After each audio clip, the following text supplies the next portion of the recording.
month into our marriage, I found out that I had cancer. I was diagnosed with Ewing sarcoma. I was flipping out. I was like, I have to tell my wife that I have a tumor in my clavicle. Completing school was a big deal. That semester was so hard. You know, one day I show up and I'm bald, and people are wondering why. You know, chemotherapy puts you down. It poisons your body. They got the tumor, but they still don't know if there's a single cell ready to divide somewhere in your body, so they have to continue. I just have 5 more treatments after this, and today is actually my last treatment of Madison, which is a very, very potent red mixture. They call it, the pharmacists call it the red devil. That there are some things in life that you can't do anything about. You can't will it, you can't change it.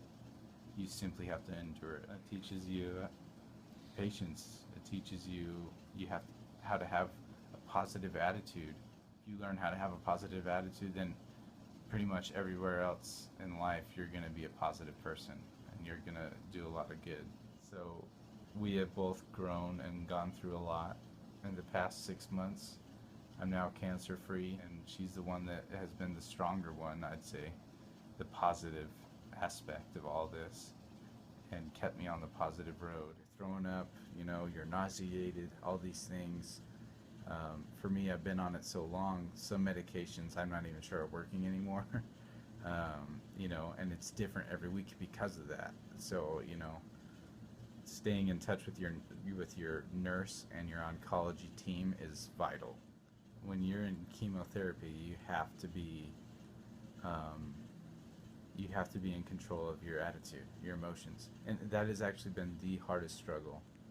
My first round of chemo of the day, it's directly connected to my subclavian vein and falls into my heart.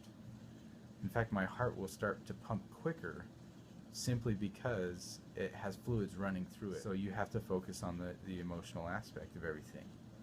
You know, lots of prayer, lots of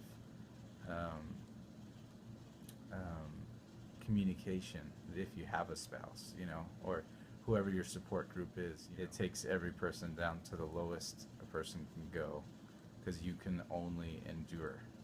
You cannot change your circumstances through will. It's funny, if a bag hangs up there long enough, it gets cold, and then so the liquid that enters into me gets cold, and so I will begin to shake and shiver. The moment you have blood coming into you, it's a whole nother story. It feels weird, because it's warm. it's not something that's cold. And you can feel that it's warm, and then it becomes your blood. Since there are so many liquids inside of your body, your liquids don't just go through your veins and then go into your bladder and you pee them out. Your body saturates it. I literally only ate 1 apple in 5 days because I couldn't eat. I had no desire to eat. Your body becomes ultra sensitive to its surroundings when you are completely filled with liquids like this. It doesn't want any more, you know, it's scared.